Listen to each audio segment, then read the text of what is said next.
Hey everyone, this is Homer Starfan 13 once again, and I'm going to be doing another unscripted ramble. This time I'm going to be doing it on the Comic Con, the Swindon Comic Con, which happened about a month ago now, which I went to, and I just want to talk about it because I really enjoyed it, and I think it'd be fun to just sort of talk about my experiences there and sort of what it was like. So we managed to get there quite early. I think we actually got there either just before it opened or just after it opened, so we were quite lucky to get there, so there wasn't a big line. And right away when you get there, there's like lots of people dressed up, like there was a bunch of stormtroopers and clone troopers, like there were lots of Daleks, someone was dressed up as the Mandalorian, which was really cool. And the great thing about the Daleks is that the Daleks could sort of talk, so they were coming up to people and sort of making fun of them, they're like, exterminate, exterminate, really funny. I think there were like even people like dressed up as the Doctor were in sort of line, so they were kind of messing about with them. It was really good, so before you even entered, it was really fun because there's people sort of messing about and that. And the people who are dressed up, they're all really friendly because like you get up to them and like I got my phone out. I took pictures. I'm going to show up a bunch of pictures on the screen so you can sort of see the stuff I took. And it's just really good because they come up to you.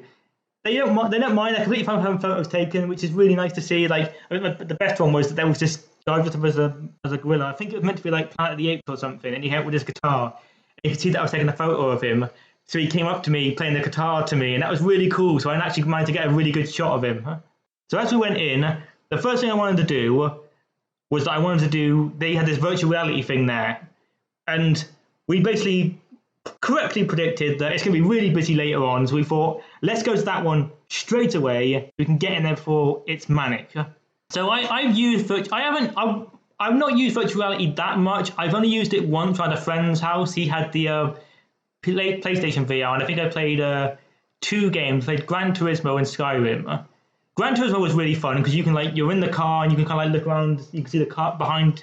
You can see the behind of your car, and it's surreal to sort of think that you're like in a car but you're not. Although I remember when I played the Skyrim one, it made me feel quite ill. I feel a little bit motion sick sometimes. So when I was doing the Skyrim, it made me feel quite ill. So luckily, when I did this one, I didn't feel that ill at all. So, let me just explain. So, it was free. You didn't have to pay extra to go into it, which was really cool. So, because everyone's going to be saving their money up to buy sort of the other stuff that's there, which I'll get to later. So, anyone could go on it. And there were lots of different sort of activities there. There was a roller coaster one. I actually can't remember the others. I know there was a roller coaster one, but I wanted to do the spaceship one, which is like you're in like a sort of almost like you're in like an episode of Star Wars or almost like you're in the film Star Wars or Star Trek or just any kind of sci-fi thing, and you kind of like you look around and that's where like your sort of HUD is or like your sort of crosshairs are, so you can kind of look around and that's how you shoot. And it was really cool. So like you kind of look like you're in the spaceship and you can look around again. If you look behind you, there's like something behind you. You look down, you're in a seat. It's just really immersive and really cool.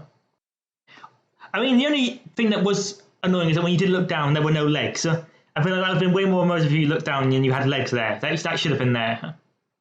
So the cool thing is that it's not just a VR thing. You kind of like sat in this like sort of pod. So it's got like surround sound. So when you're like shooting stuff, when things are coming past, like you can sort of got really good sounds in there. So it feels like you're actually in a battle. And again, because you're sat down, it does make it feel like you're in a spaceship. You're not sat up. You're not standing. And then it vibrated a little bit as well. So it was really, it just felt like you were actually there, which was really cool. I mean, the graphics tried to be realistic, but I think it was more it was trying to be more CG, sort of like you actually are in a video game. And I feel like sometimes that works better for VR because the whole point of VR is that you're in a video game. So I kind of like it that way instead of it. I don't like it when games try too hard to be realistic. I feel like nowadays games try really hard to be realistic that certain games kind of lose that luxury of like having the cartoony art styles. And I feel like it's sometimes nice to see that. So yeah, so you do the spaceship thing, you shoot around the spaceship. I think there's a boss that comes out at the end, but like you can't lose. Like I don't think you can lose. Like I think I was getting hit, but I didn't lose any health. So I feel like you can just sit there and do nothing and you can win. So I guess that's a little bit annoying. Like it would be nice if it was actually a game. And like there was no scores, like because it was me and someone else who were doing it. It would have been nice if we had actually had a scoreboard up there, so then we could like talk about like who had the best score. So I think that was a missed opportunity. But yeah, overall, I thought the VR was really good. I think it was a really good thing to have there. It was a really unique experience, something that I've never really been able to do. Like VR, I would love to have to do VR more, but like the headsets are so expensive and I don't have enough room to use it. So any chance I get to use VR is really a really good experience and something that I would love to do all the time. So after that, we looked around the rest of the convention. I decided not to buy anything yet because I was like, I want to see what's here first, and then I can decide what I'm going to buy. And it was a good idea I did that because there were a lot of things I wanted to buy. Like lots of t-shirts, lots of plushes, lots of like action figures and stuff.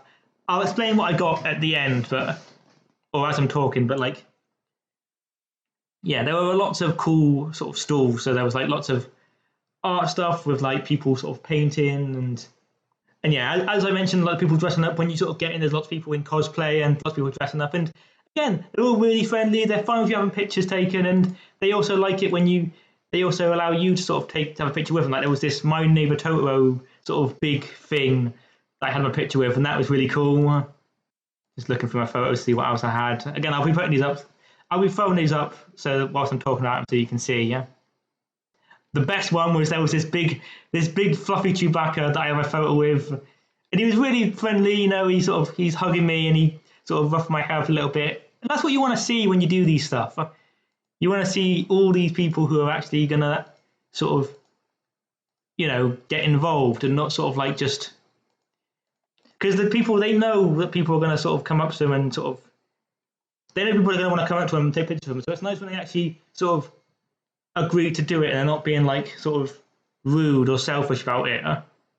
Another thing I forgot to mention is that next to the VR section, there was a little like robot war style thing where you can sort of fight with little mini robots, and I really loved that because I absolutely love Robot Wars. It's one of my favorite TV shows ever.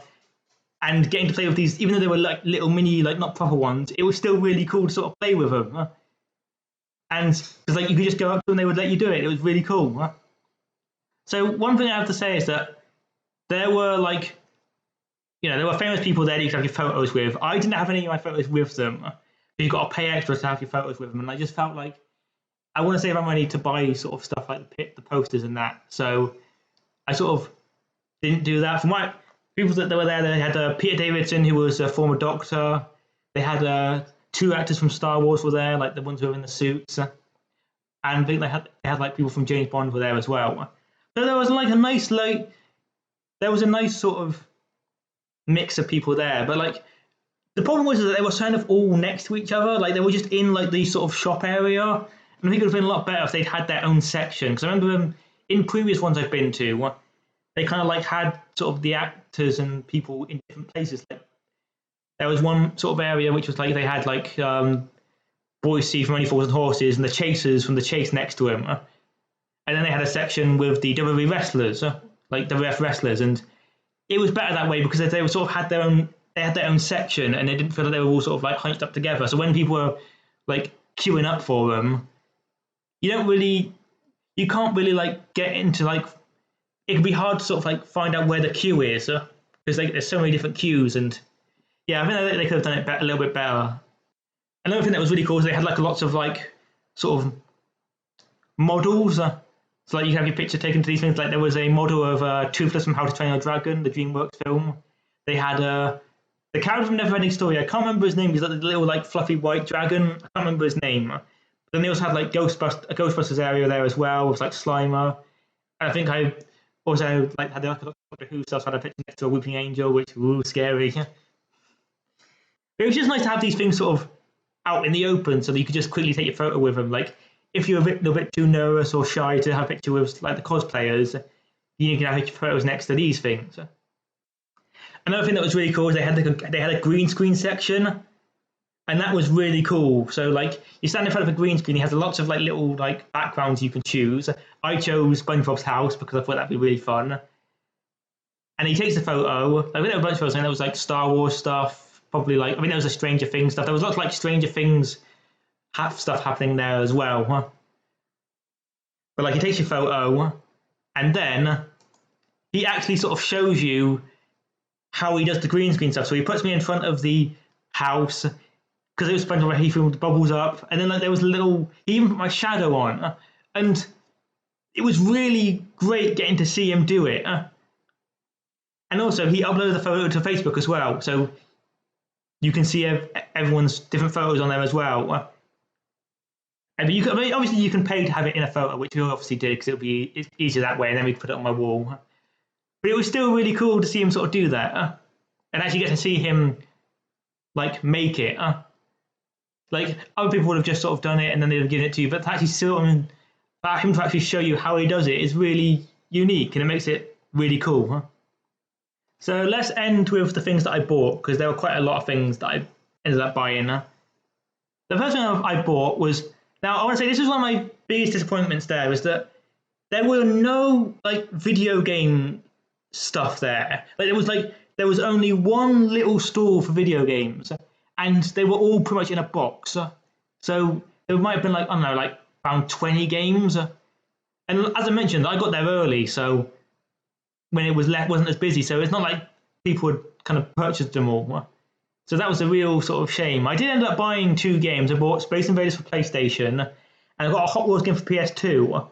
But the Hot Wheels game didn't work. Now, I don't think it was his fault, because it was a completely sealed game. It didn't look like it had been used, and when I looked it up online, it feels like other people have been having that issue as well. So it wasn't the guy's fault, but it was a shame that one of the 2 games that I bought, one of them didn't work. There was one game I wanted to get. I think it was like, it was called Sheep, Dog and Wolf. It's like a Looney Tunes game, and I would have loved to get that game, but when I got there, someone was already buying it, so that was annoying. It's just annoying because I'm really getting into game collecting, and I see lots of these videos of like guys like going to gaming conventions and seeing all of these like walls of games that people purchase and sort of get to buy and look at. It just felt really frustrating that for us, for Swindon, it was just one little box. They had a bunch of consoles. I saw someone bought like a Sega Mega Drive, which was that's cool, but it just would have been nice to have more games as well. Having said that, there was one good part about that game, because it wasn't just games, they also sold toys. And he was selling the Lego Muppets, the Lego Muppet blind bags. But he was selling them out of the blind bags, so you could just buy the ones you wanted. And I was really happy about that, because the 2 Muppets I wanted was Beaker and Fozzie. And I hadn't been able to, I've been collecting a bunch of those blind bags. I hadn't got any of them. So the fact that I could just buy Fozzie and Beaker, I was really happy with that. I was really, really happy with that. So I actually did get, the thing that I wanted.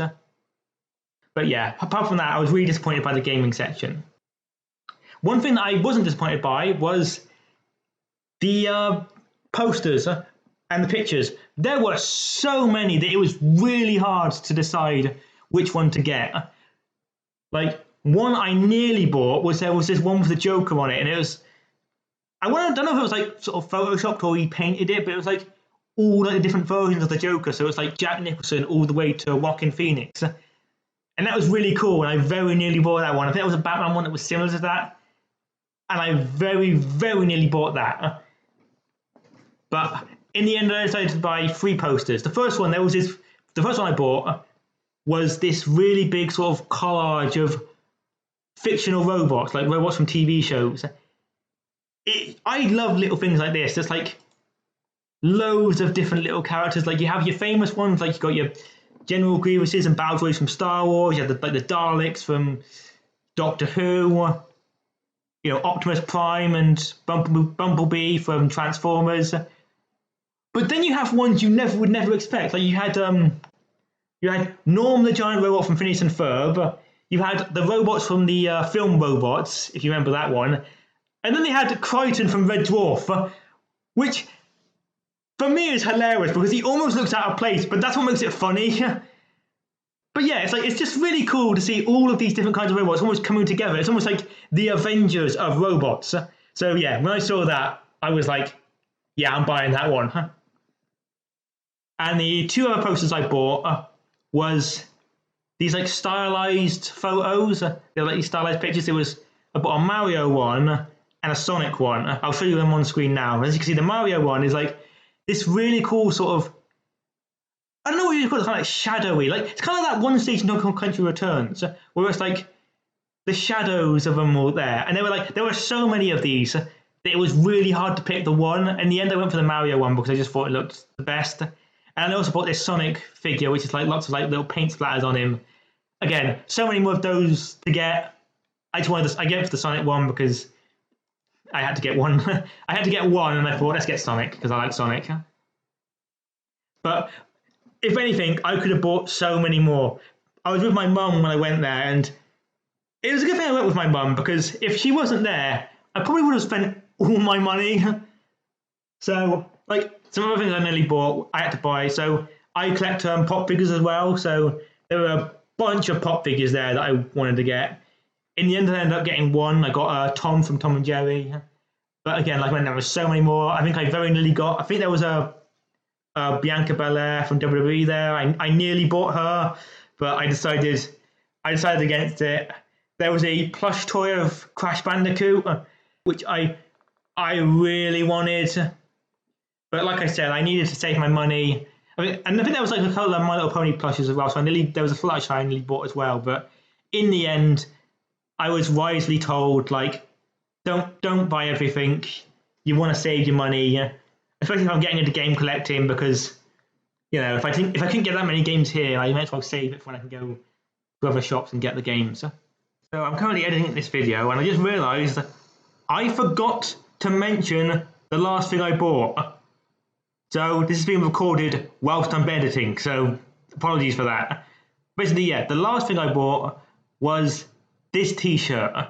It's a t-shirt that says, lovely bit of squirrel, and it's got a squirrel on it. Now, I love the t-shirt for two reasons.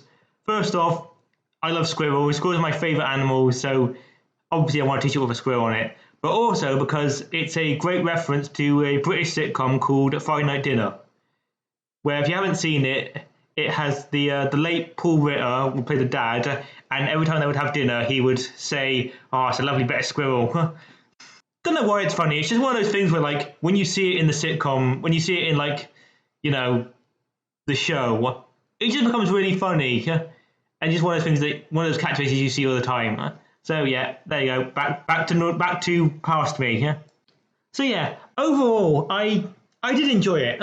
I feel like if you're a big fan of pop culture, it's definitely going to be something a lot of fun. Like, I guess I will say my only issue is that it seemed like there was a lot of Star Wars and Doctor Who. And like, don't get me wrong, I like Star Wars and Doctor Who, but it would have been nice to see some more, variety of stuff. Like a lot of like the sort of stalls were selling a lot of Doctor Who and Star Wars stuff, and it's just more variety, more like extra stuff would have been cool. I think the next Comic Con they're doing is at Western Supermare. So if you want to go, if you liked hearing what I said, then have a look at their sort of website. I think they're called Stars of Tomorrow, or Stars of Our Time, something like that. Hold on, let me just look it up. Yeah, it's called Stars of Time Film and Comic Con. I'd definitely recommend it. I would say that I've enjoyed previous Comic Cons at Swindon. The last two they did, I think I enjoyed those ones more because there was more stuff to get, there was more sort of figures, more games, and I feel like there were a lot more guests. And the guests were more variety. Like you had like your wrestlers, you had wrestlers like Brutus Beefcake and the Shockmaster. They had the Chasers, they had the Beast and the Dark Destroyer from the Chase, which I have a photo of, which was really cool. They had Boise and Marlene from Only Fools and Horses, and like just loads of little people like that. I think they had the Gladiators were there as well. So like there was just a lot more like variety of people there. But here, like I said, there were only like 5 big stars. Well, no, there was only really one big star, and that was Pete Davidson from Doctor Who. Or Davison, I don't know how you pronounce his name. So it would have been nice to see more people there. But yeah, overall, I enjoyed my time there, and I thank you for listening. Bye.